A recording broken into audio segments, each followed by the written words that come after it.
종합뉴스.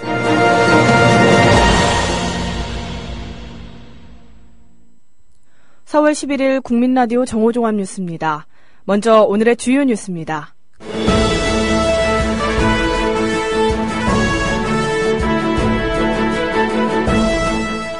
더불어민주당 김성수 수석대변인은 오늘 총선에서 보수표를 결집하려고 집단 탈북 긴급 발표를 지시한 게 아니냐는 의혹을 지우기 어렵다고 말했습니다. 천정배 국민의당 공동대표가 문재인 더불어민주당 전 대표의 호남 지지 호소에 대해 별 영향이 없을 것이라고 주장했습니다.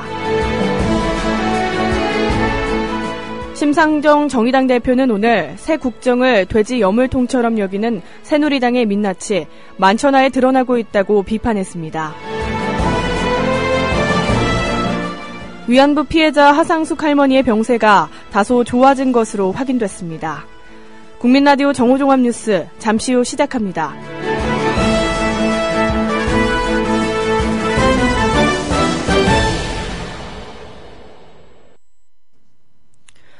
더불어민주당 김성수 수석대변인은 오늘 정부가 목전에 다가온 총선에서 보수표를 결집하려고 집단 탈북 긴급 발표를 지시한 게 아니냐는 의혹을 지우기 어렵다고 말했습니다.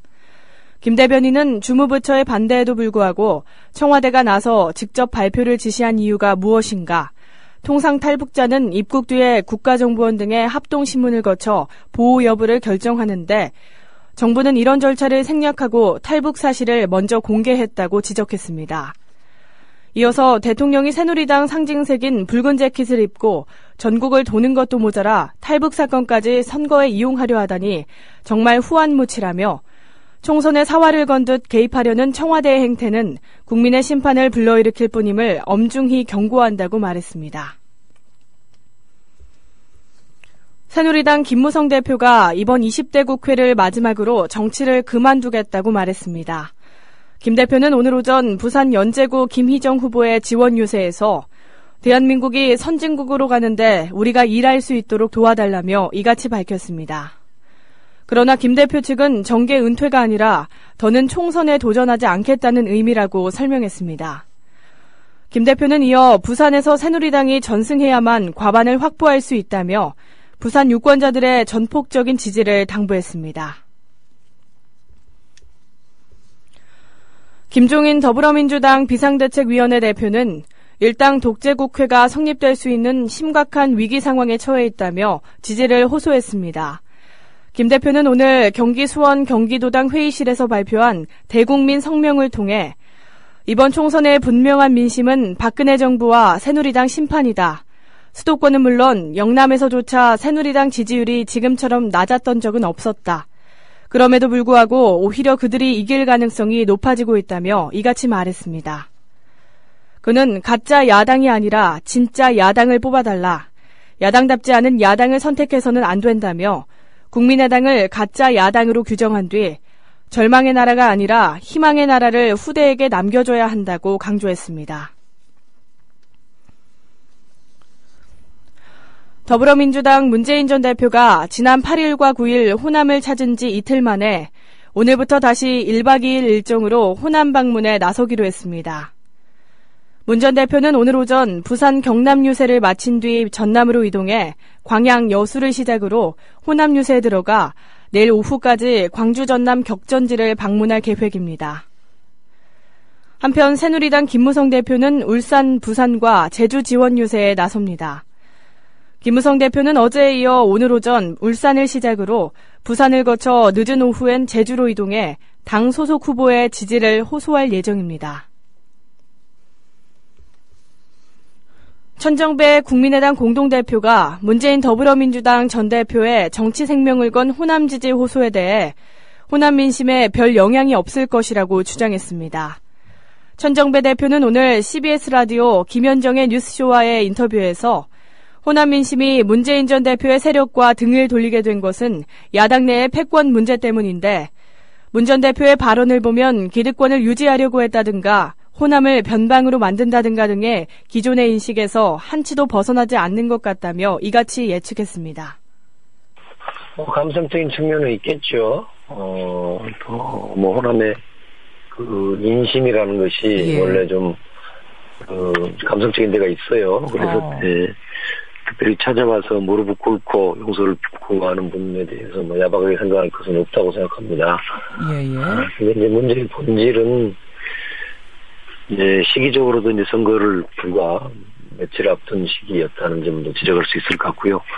본질적인 부분은 결국 왜 호남 민심이 문재인 대표 그 세력과 상당히 등을 돌리게 됐느냐 하는 거 아니겠습니까? 제가 파악하기로는 그것은 한마디로 야당 내 패권의 문제인 것이거든요. 패권주의적인 태도 때문에 지난 대선에서도 실패했다.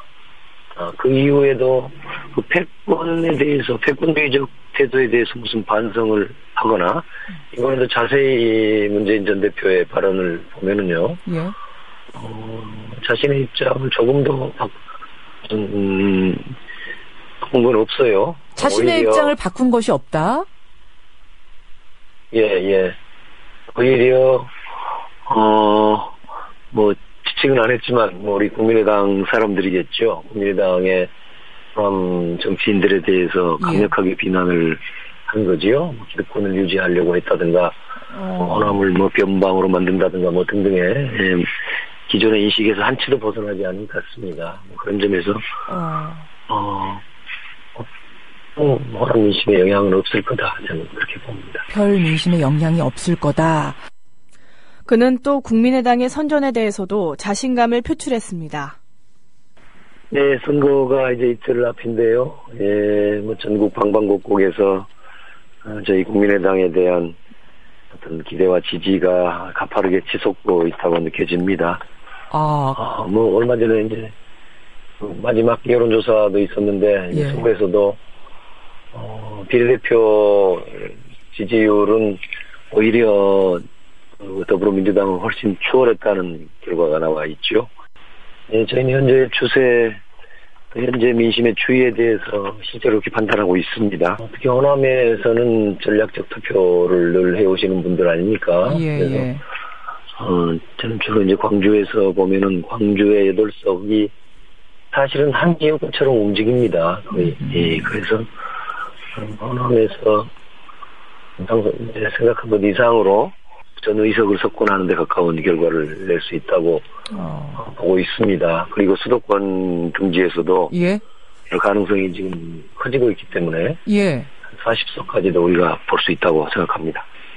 자신감도 자신감입니다만은 호남 민심에 기대를 하는 거지요. 호남 민심이 늘 나라 전체를 위해서 어떤 선택을 하는 것이 좋을 것인가 하는 관점에서 선택을 해왔단 말이에요. 그래서 어떤 부분적인 차이, 선거에서 이제 개별 후보의 여러 역량이라든가 이런 차이들이 있을 수 있는데 아마 그것을 넘어서는 투표를 해 주실 것이다 하는 기대감을 가지고 있습니다. 심상정 정의당 대표는 오늘 새누리당이 총선 유세를 하며 예산 지원을 언급한 것과 관련해 국정을 돼지 여물통처럼 여기는 새누리당의 민낯이 만천하에 드러나고 있다고 비판했습니다. 심 대표는 국회에서 열린 중앙선거대책위원회 회의에서 집권정당은 방문하는 지역마다 예산폭탄을 내려주겠다고 한다. 실현될 수 없다는 점에서 유권자를 우롱하는 것이라며 이같이 말했습니다. 심 대표는 또 며칠 전부터 새누리당이 야당을 겨냥해 시대착오적인 색깔론을 꺼내들었다며 여기에 발맞춰 청와대는 총선을 코앞에 두고 집단 탈북 사건을 만들었다고 말했습니다. 중국에서 이송돼 서울중앙대병원에 입원한 위안부 피해자 하상숙 할머니의 병세가 다소 좋아진 것으로 확인됐습니다. 중앙대학병원 측은 하 할머니가 어제보다 얼굴과 다리 부기가 줄었고 질문에 분명한 반응을 보이는 등 상태가 좋아졌다고 설명했습니다. 1944년 위안부로 끌려간 하 할머니는 이후 중국에 거주하다 지난 2월 갈비뼈가 부러지는 중상을 당해 어제 우리나라로 긴급 이송됐습니다. 한국이슬람교가 기독자유당의 이슬람 반대 문구를 포함한 선거 홍보물에 대해 특정 종교에 대한 악의적 명예훼손이라며 선거관리위원회에 회수를 요구했습니다. 박창모 재단법인 한국이슬람교 이사는 기독자유당의 선거 홍보물은 헌법에 보장된 종교의 자유를 훼손하고 있다며 지난 8일 오후 2시 선관위를 방문해 시정을 요구했다고 밝혔습니다. 각 가정으로 배달된 기독자유당의 홍보물에는 동성애, 이슬람, 반기독 악법을 꼭 막아내겠다, 우리나라 여성에 대한 성폭행 급증 및 안전보장 불가 등의 문구가 있었습니다. 최근 20여 년 동안 우리나라의 이산화탄소 배출 증가 속도가 경제협력개발기구 OECD 회원국 가운데 가장 빠른 것으로 나타났습니다. 국제에너지기구 IEA 보고서를 보면 우리나라의 1인당 이산화탄소 배출량은 1990년 5.41톤에서 2013년 11.39톤으로 110%나 늘어서 OECD 회원국 가운데 1위를 기록했습니다. 우리나라의 온실가스 배출량이 급증한 것은 각종 연료, 특히 온실가스의 주범인 석탄연료를 많이 사용하기 때문이라고 IEA는 지적했습니다. 중국의 경제성장률이 1%포인트 떨어지면 한국의 경제성장률은 0.5%포인트 하락한다는 분석이 나왔습니다. 현대경제연구원이 어제 발표한 중국의 성장 둔화가 주요국 경제에 미치는 영향 보고서에 따르면 중국 경제성장률이 1%포인트 하락할 경우 싱가포르의 경제성장률은 0.7%포인트 떨어졌고 인도네시아는 0.6%포인트 떨어졌습니다. 한국은 세 번째인 마이너스 0.5%포인트였습니다. 반면 일본은 마이너스 0.2%포인트였고 미국은 마이너스 0.1%포인트에 불과했습니다. 이처럼 한국이 중국의 경제성장률 변화에 크게 영향을 받는 것은 대중국 노출도가 크기 때문입니다. 병무청이 가수 유승준 씨와 같이 우리나라 국적을 포기하고 병역 의무에서 벗어난 사람에게 상속세와 증여세 등을 중과세하는 방안을 검토하고 있습니다. 병무청은 지난달 국적 변경 등을 통한 병역 회피자 제재 방안 연구라는 제목의 연구 용역 입찰 공고를 냈습니다. 또 고위공직자 아들이 한국 국적을 포기하고 병역 의무에서 벗어나면 고위공직자에게 인사상 불이익을 주는 방안도 포함됐습니다. 정오종합 뉴스를 마칩니다. 제작의 이정일, 진행의 김일아였습니다.